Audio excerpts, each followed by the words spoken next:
Hello friends, இன்னைக்கு நம்ம கடைகள்ல கிடைக்கிற மாதிரி பாதாம் மிக்ஸ் வீட்லயே எப்படி செய்யறதுன்னு தாங்க பார்க்க போறோம். இது வந்து குழந்தைங்கள்ல இருந்து பெரியவங்க வரைக்கும் எல்லாருமே குடிக்கக்கூடிய நல்ல ஒரு எனர்ஜி ட்ரிங்க். இன்னைக்கு நான் 1 கப் அளவு பாதாம் எடுத்திருக்கேன். இதை ஒரு பேன்ல போட்டு நல்லா மிதமான தீயிலேயே 7லேருந்து 8 நிமிஷத்துக்கு நல்லா வறுத்துக்கலாம்.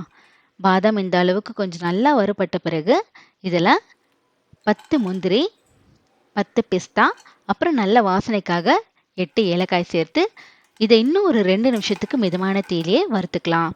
இதை நல்லா வறுபட்ட பிறகு ஒரு தட்டில் போட்டு இதை நல்லா ஆற வச்சிடுங்க.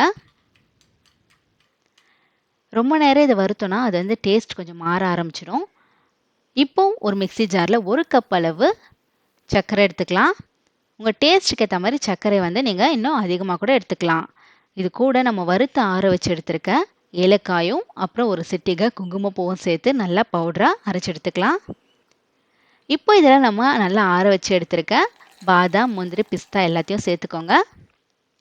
அப்புறம் இது கூடவே 1/2 டீஸ்பூன் அளவு மஞ்சள் தூள் சேர்த்து இதை நல்லா பவுடராக அரைச்சி எடுத்துக்கலாம். இதை வந்து மிக்சியில் ரொம்ப நேரம் ஓட்டாதீங்க. ஏன்னா இதில் நம்ம எல்லாமே பருப்பு வகை சேர்த்ததால இதில் வந்து எண்ணெய் பிரிய வாய்ப்பு இருக்குது. இப்போ இது நல்லா பவுடரான பிறகு இதை ஒரு பவுல் இல்லைன்னா தட்டில் போட்டு நல்லா ஆற வச்சுடுங்க. மிக்சியில் அரைச்சதால இது வந்து கொஞ்சம் சூடாக இருக்கும். நம்ம அப்படியே ஸ்டோர் பண்ணால் அது வந்து ரொம்ப நாளைக்கு நல்லா இருக்காது. இதுக்கு மேலே வந்து நான் நல்லா வறுத்த பாதாமையும் பிஸ்தாவையும் கொஞ்சமாக கார்னிஷ் பண்ணியிருக்கேன். இப்போ நம்ம பாதாம் மிக்ஸ் செய்கிறதுக்கு தேவையான அளவு பாதாம் மிக்ஸ் ஒரு டம்ளரில் சேர்த்து அதில் சூடான பால் சேர்த்து நல்லா சூப்பராக சூடான ட்ரிங்காகவும் குடிக்கலாம். இல்லைனா சில்லுன்னு பால் சேர்த்து நல்ல சூப்பரான சம்மர் ட்ரிங்காகவும் குடிக்கலாம். சூப்பரான பாதாம் மில்க் ரெடி ஆகிடுச்சு. ரொம்பவே சூப்பராக இருக்குங்க டேஸ்ட்டு. இப்போ இது நல்லா ஆறின பிறகு இந்த மாதிரி ஒரு ஏர்டைட் கண்டெய்னரில் போட்டு இதை நல்லா 1 மாதம் கூட நம்ம ஸ்டோர் பண்ணி வச்சுக்கலாம். இது மாதிரி நீங்களும் உங்கள் வீட்டில் செஞ்சு பார்த்துட்டு எப்படி வந்துச்சுன்னு கமெண்ட்ஸில் சொல்லுங்கள்.